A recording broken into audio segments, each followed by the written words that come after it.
भगवान श्री कृष्ण कहते हैं, जब किसी भी कार्य करने में अगर लालच होगा, बेईमानी होगी, जलन होगी, तो वो काम न तो सही होगा और न ही उसके परिणाम फलदायी होंगे।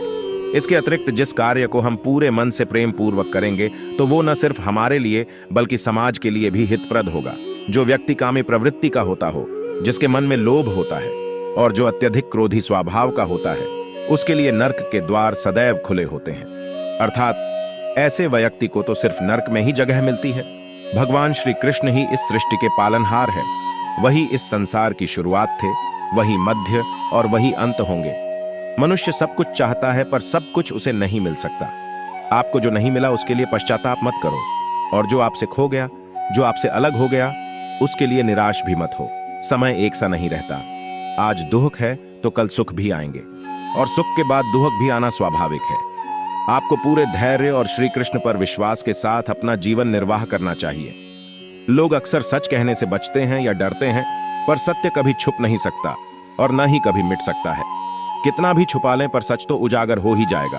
इसलिए जो बात सच पर आधारित हो, उसे करने या कहने और मानने से कभी नहीं डरना चाहिए। इस शरीर का मोह मत करो। ये तो माटी है, माटी में मिल जाएगा।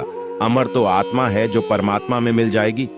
लोग अपने शरीर को सुंदर बनाने में लगे रहते हैं, पर आत्मा की सुंदरता शरीर की सुंदरता से कहीं ज्यादा महत्वपूर्ण है। शरीर तो नश्वर है, मिट्टी ही तो है, तो मिट्टी में ही मिल जाता है, पर आत्मा अमर है। इसलिए आत्मा की सुंदरता पर ध्यान दो। आत्मा की सुंदरता अपने को श्री कृष्ण में लीन करने में मिलती है। जो होता है अच्छे के लिए होता है। कभी कभी विपरीत परिस्थितियां हमारी वर्तमान स्थिति को अच्छा करने के लिए आती हैं। मन चंचल होता है, यह इधर उधर भागता है और किसी भी कार्य की एकाग्रता का दुश्मन है। लेकिन यदि यह व्यक्ति के वश में हो जाए, तो इससे अच्छा कोई मित्र नहीं है।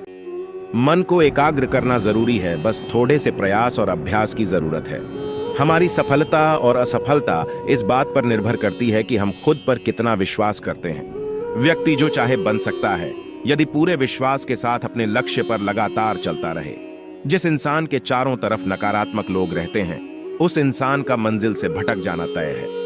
कहते हैं, मन के हारे हार है और मन के जीते जीत। जिस प्रकार सकारात्मक विचारों से सफलता मिलती है, उसी प्रकार नकारात्मक विचार असफलता के मार्ग की ओर अग्रसर करते हैं।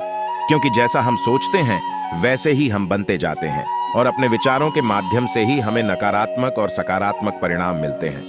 न तो समय रुकता है और न ही एक सा रहता है। बुरा समय हो या अच्छा समय, बदलता जरूर है।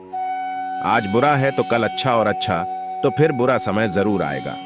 सुख के बाद दुख और दुख के बाद सुख आते जाते रहते हैं। इसलिए इस पर हमारा कोई वश नहीं है, लेकिन कर्म पर हमारा वश जरूर है।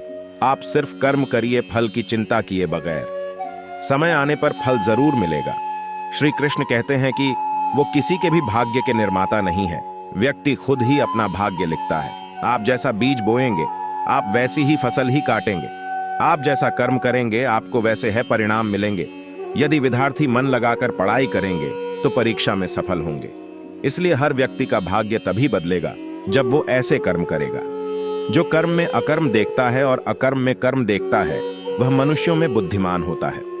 जीवन का मकसद सिर्फ जीना नहीं होता, बल्कि अपने और दूसरों के लिए भागीदारी करना होता है। भगवान के भक्त सिर्फ मंदिरों में नहीं, बल्कि हर जगह मिलते हैं। धर्म का अर्थ है सत्य और न्याय की पालना करना और अपने कर्मों के द्वारा अच्छाई फैलाना।